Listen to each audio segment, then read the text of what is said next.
ওনারে মুনাফিকরা খুব ভয় পেত। কারা? মুনাফিক চিনেন তো? ভিতরে এক বাইরে আরেক, তার নাম?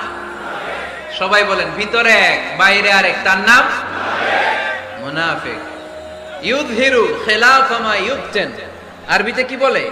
ইউযহিরু খিলাফা মা ইউবতিন, প্রকাশ করে একটা, ভিতরে আরেকটা। ভিতরে এক বাইরে আরেক, তার নাম?